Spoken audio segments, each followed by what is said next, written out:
pray over us and see the work that God is doing here. And if you haven't read or heard of the story of the district church, it's a big dream, an impossible story that came true by the hand of God. And that's kind of like what we're going to be talking a little bit about today. So I feel like it's just so perfect that we've been trying to bring him here for years. And finally, we're able to bring him, and I feel it's a very appropriate time for that. So thank you so much, and thank you for praying and supporting us so much. Have you ever had an impossible dream that you really wish that would come true? I'm sure that most of us have had dreams like that. Well, when I was in 3rd grade, I had a very big dream. My dream was to one day come to America. I was in Brazil, living in Brazil, which is a very odd kind of dream for a Brazilian kid, because I should be dreaming about becoming a soccer player, or, Brazil is really big into soap opera, so I should be dreaming into becoming an actor in a soap opera thing in Brazil. Or, bossa nova is one of the biggest styles of music known all around the world that is from Brazil. I should be, dreaming about becoming this musician, this bossa nova musician. But that was not my dream. My dream was to come to the United States one day. I had several people come to me and tell me that, hey, this dream will never happen, Rod. It'll never happen. And I kind of can understand a little bit where they were coming from, because here it is, a kid that is only 8 years old. I'm living with my mom. I have never seen an American. I had no idea, I didn't know any of them. I had no family living in the States. I had nobody, that lived here, and I didn't understand a lick of English. That was it's kind of important, right? I didn't know anything about English. When you hear or see people singing songs that they have no idea what the words mean, like that was me, right? That was me. So what did I do? Well, I did what every young boy would do with an impossible dream. I chased it. I chased the dream with all I had. In fact, on that year that I had this dream, and for the next 14 years of my life, I saw myself chasing this dream of one day come to America. So I went to English classes when I was, in 3rd grade. I started these English classes that I had no idea why would I use that. Maybe my singing would be a little better, right? My songs, I'll be able to understand a little bit what they're saying. I went ahead and played basketball. I chose to play basketball instead of playing soccer, which is the national sport in Brazil. So I played basketball. The odds were against me, but I chose to play basketball because that was an American sport. And I practiced English with these missionaries that I came to know, and I was like, oh, that's a great opportunity for me to practice my English. And they would actually, share a little Jesus there with me, so they were very sneaky, and it kind of worked. But, I was trying to learn and chase this dream with all I got. And I even had a passport that, I got way ahead of time. Like, I had no idea I would ever use it. I got this passport.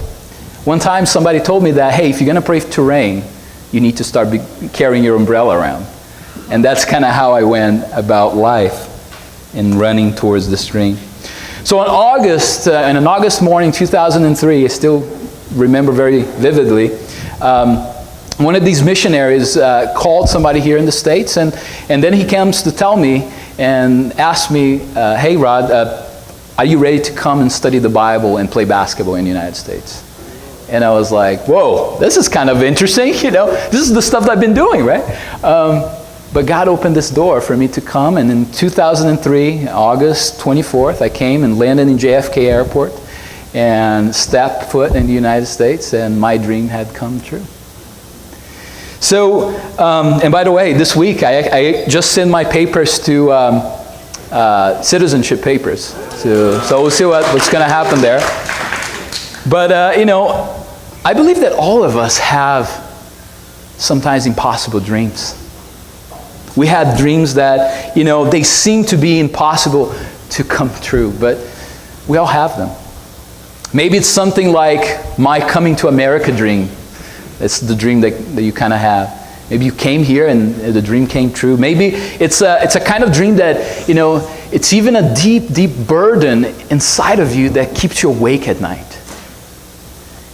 Maybe because you're here at Restoration Church and we talk so much about blessing neighborhoods, that one of your dreams is to see restoration happening in our city. Maybe you're dreaming about reconciliation and justice. We just heard Pastor Ed mentioning that Pastor Aaron is, committed to justice in the city, in D.C. Maybe your dream is to, you're tired of hearing rhetoric and seeing racism and poverty and injustice, and you just want these relationships and these problems to be solved and restored.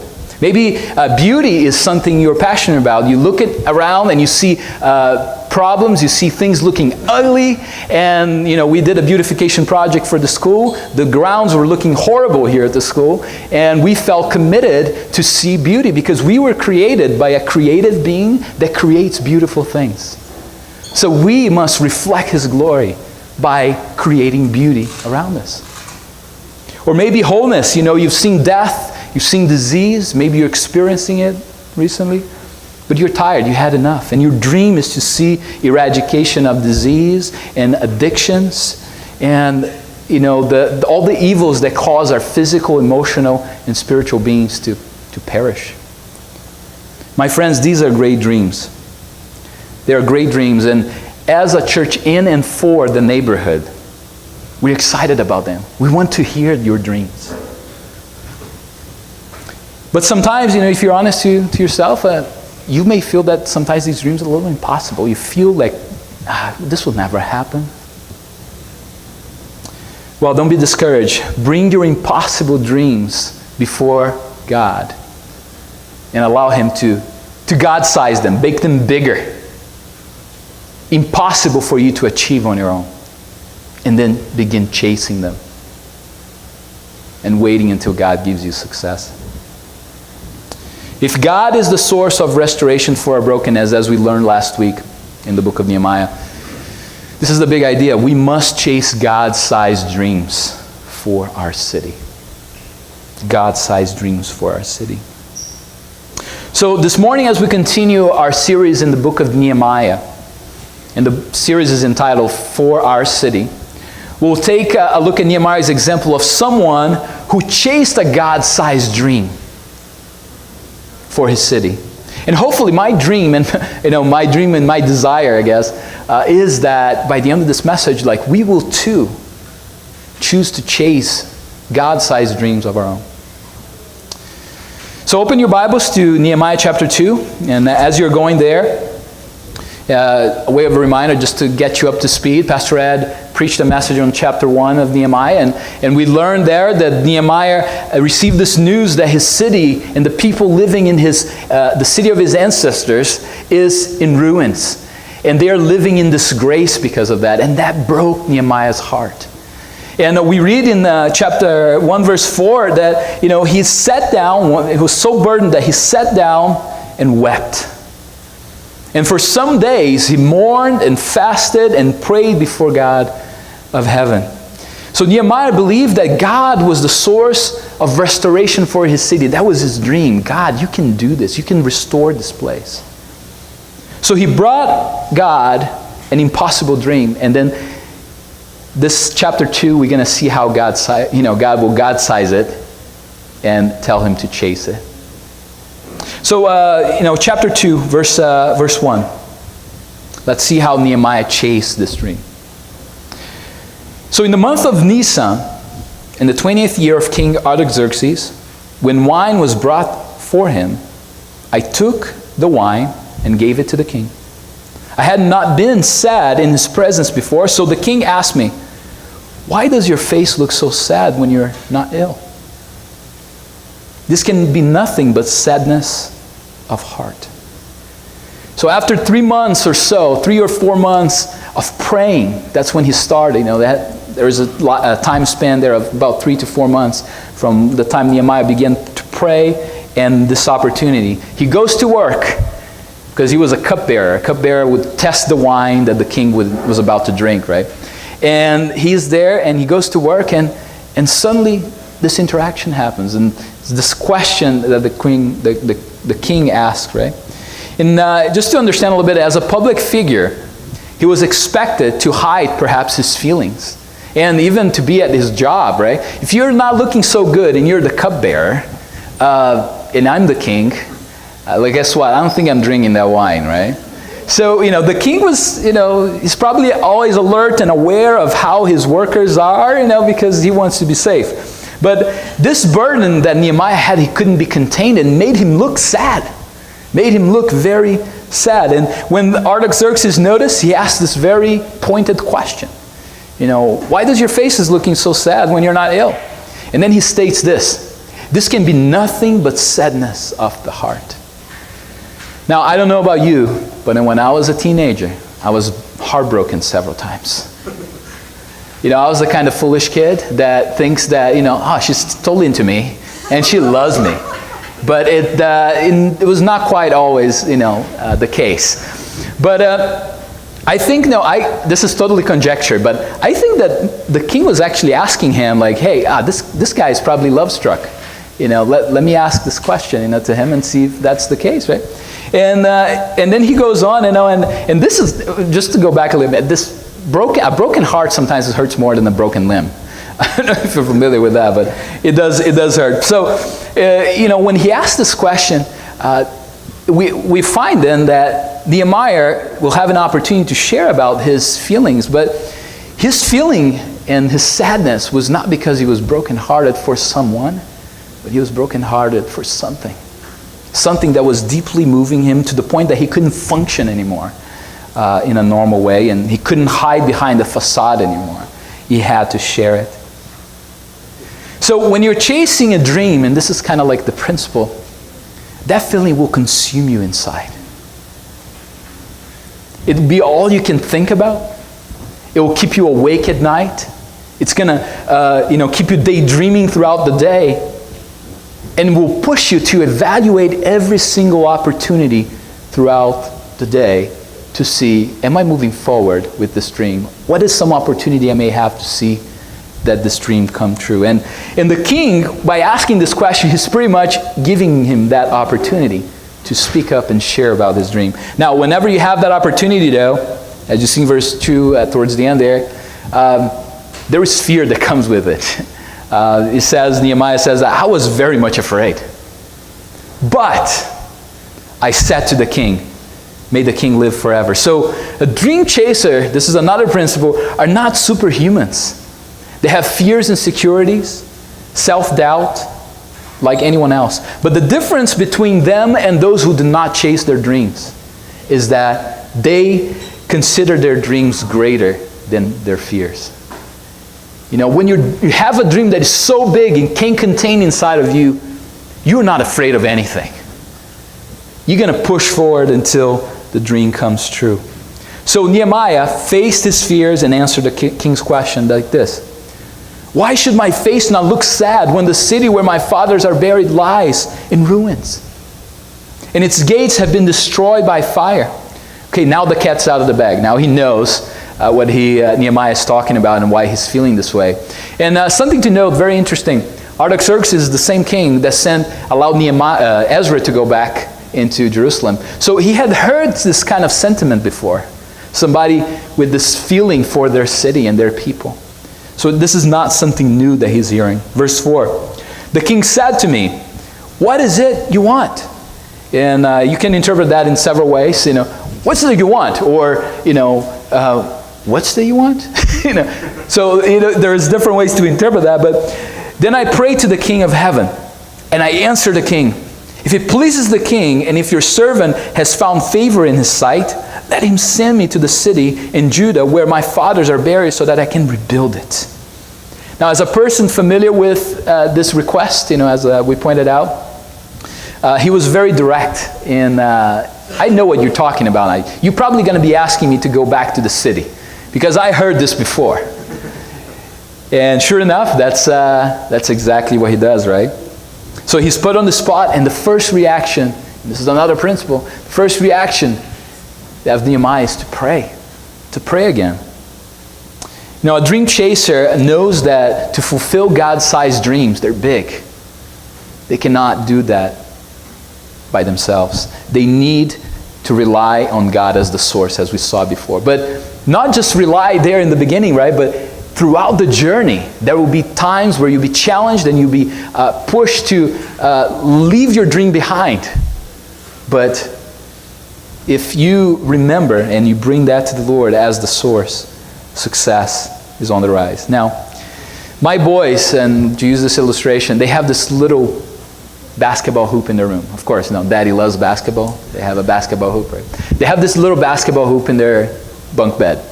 They love that thing. I mean, they love to watch Dude Perfect. I don't know if you ever heard of that. It's a YouTube channel of these guys that just do trick shots everywhere, right? And they love to try, throw behind the bag and do different kinds of trick shots from the outside of the room, try to make the basket and so on. And it's pretty fun. But, if you have a basketball hoop and you can actually reach the rim, one of the favorite things for you to do would be to dunk and bring that thing into submission, right? I mean, if I could dunk back in the day, like a lot of times, that's what I want to do. I want to be dunking on that thing. So they like to do that, and they have their different styles. I mean, Dominic is the stylish dunker. He likes to, he likes Michael Jordan as daddy and Kobe Bryant, so he mimics their style a little bit of dunking. So he dunks that way. And then Dylan, my middle son, he loves to do power dunks. He comes in like with this, one-handed boom power dunk and two hands power dunk. So he's really good at that. So he's very excited about that. Now, Skylar is my 3-year-old, and he's a short fella with big dreams. Amen. Yeah. His dream is to be able to be part of the dunk contest, right? So what does he do? Well, he can't really jump that high. I mean, he jumps maybe about this, and he is pretty short. So what does he do? Well, that's when Daddy comes in, right? He comes to me, Daddy, with his ball, holding his ball, like, can I dunk too, right? So, when we have God-sized dreams, we need to chase it in a way that if we want to be successful, we need to chase by asking God to be the source of these dreams. Now, so Nehemiah is a good dream chaser. He did that, and we saw that as he prayed. Now, in verse 6, there is an interesting interaction in verse 6. Let's just read it. Then the king, with the queen sitting beside him, and somebody asked me if that was Esther. No, it's not. Asked me, how long will your journey take? And when will you get back? It pleases the king. So it pleased the king to send me, so I set a time. And I believe that this translation is not quite capturing the meaning there. I think he gave it a time before, and then the king, okay, I can live with this time frame, and then he allowed him to come. Verse 7, I also said to him, and this is interesting too, what he's about to say. I mean, he just made a request, and he's about to ask more. There's something about dreams that become, impossible dreams that become possible. That once you experience that once, I'm on the road now, let me keep asking again, and again, and again, and again. So that's how he goes, verse 7, if it pleases the king, may I have letters to the governors of Trans-Euphrates so that they will provide me safe conduct until I arrive in Judah.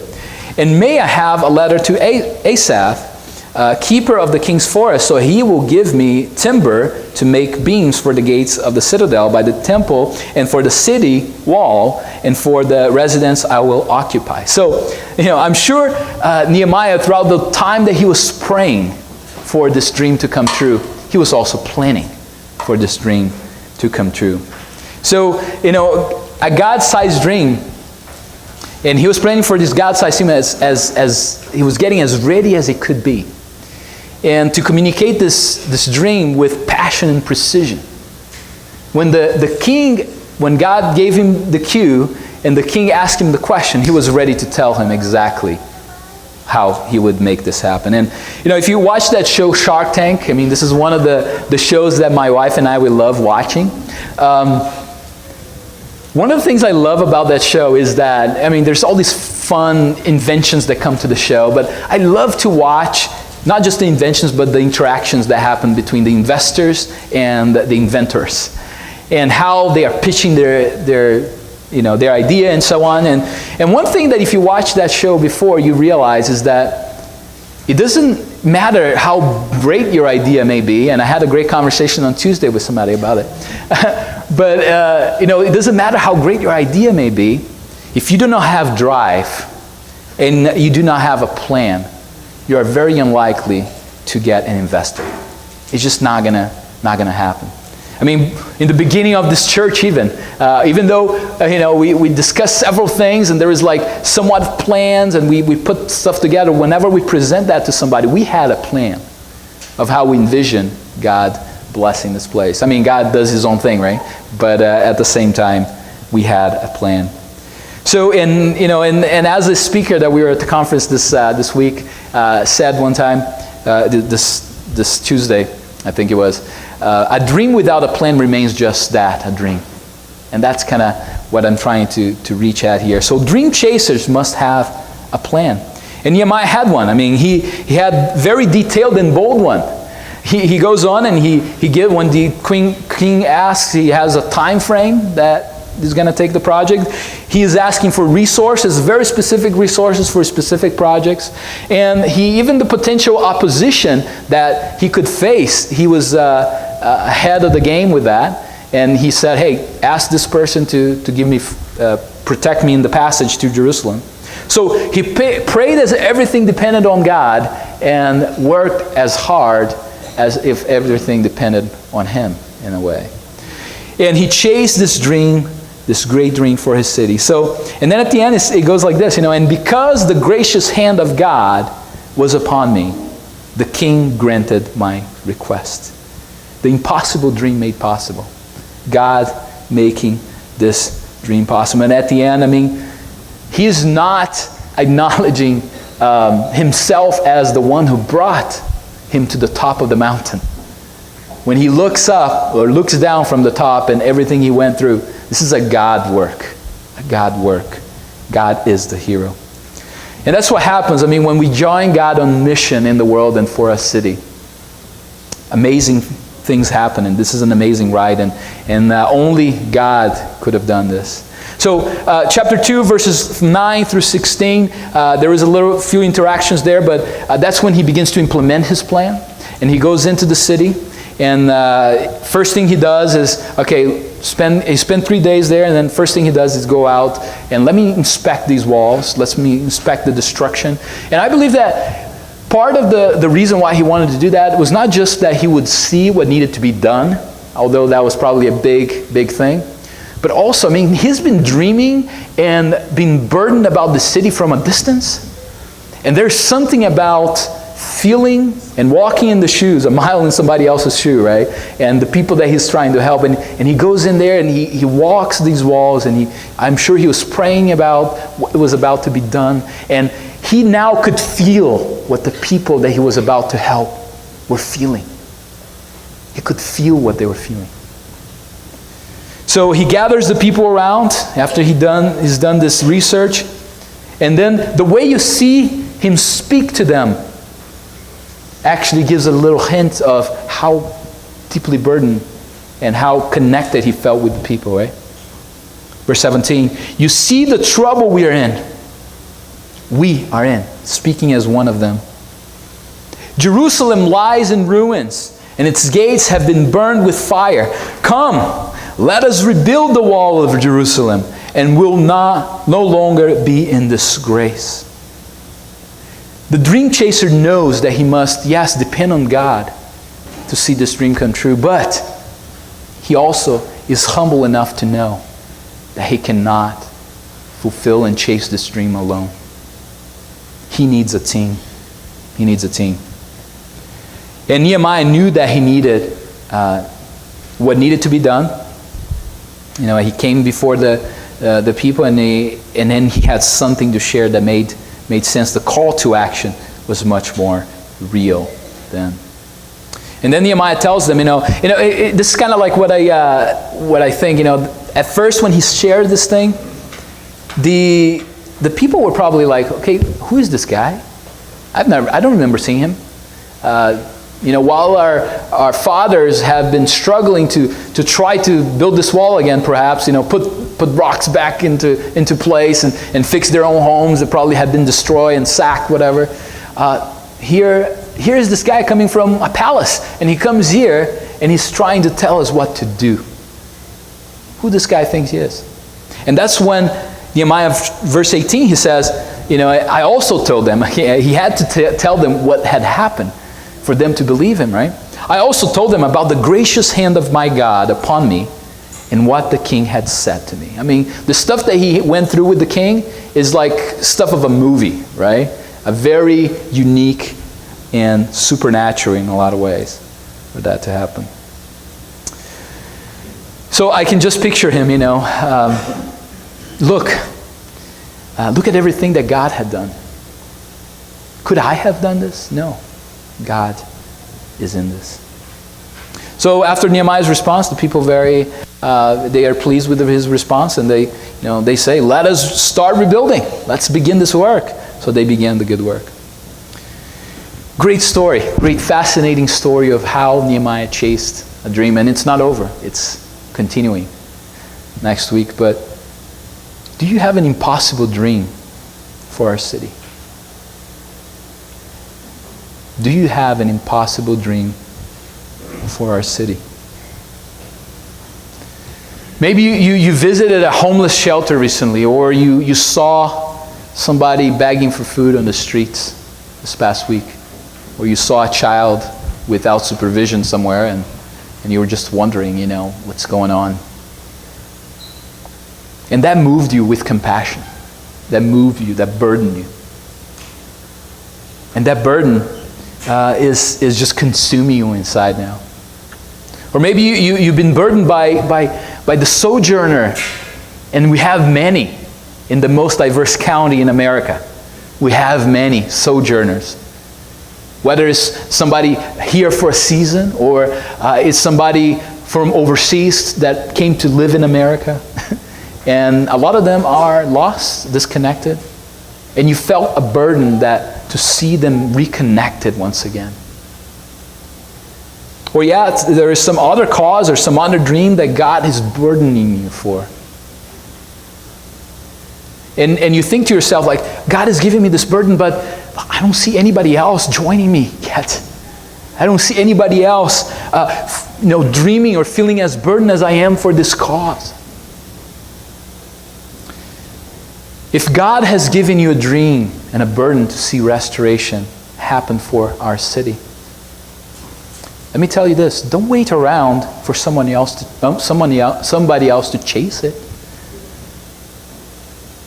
One thing that I've been saying recently a lot is, I am the right person at the right place at the right time for the right mission. I am the right person at the right place for the right time for the right mission. When you begin seeing yourself as this missionary, the way you see the problems in your neighborhood, the way you see things around you change. They change. They will change you, but as you are changing, your burden begins so big that it cannot be controlled and contained inside of you. It will spill over to others that would want to perhaps join you in accomplishing it. So what will you do to chase your dream? What steps will you take to see your impossible dream come true? I challenge you to chase your dream like Nehemiah did. And if you have a communication card, a connection card there, you probably saw there is a little piece of paper there. I just summarized these 5 principles that I embedded in this message, but 5 principles of Nehemiah chasing his dream. Bring your dream to God and let Him God size it. That's the first thing I would say it. Maybe you think you have a big dream, but it's not as big as the size that God wants to make it. So bring it to Him, and He'll God size it. And when He God size it, you cannot do this alone too. You need Him. And then after He God sized it, believe in your God-sized dream more than your fears. Don't feel trapped and stop when people tell you that this won't work. Especially people that have not.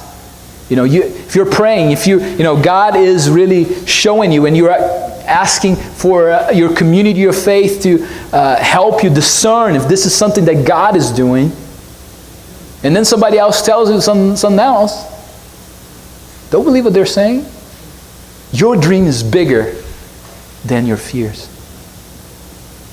As you're at it, never forget that God is the source of your success. So God may grant your dream sooner than you expect. And once you are there, don't think you did it. It was never you. God was always the source. As we learned from Pastor Ed even last week, God is the source. Of course, if you have a big dream, you're going to need a big plan as well. So plan accordingly. Plan with, and share your plan, communicate with plan with passion and precision.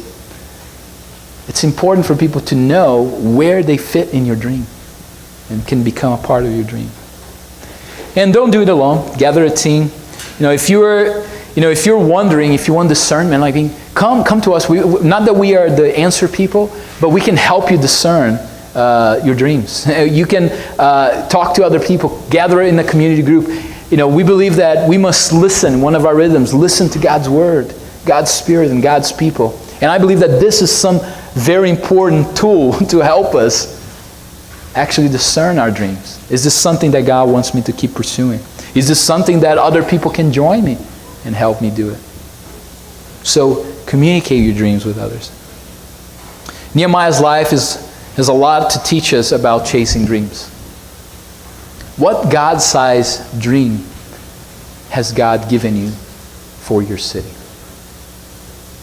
Chase it. Chase it with all you got. And you'll be surprised. Impossible dreams do come true. Dear Heavenly Father, thank you so much.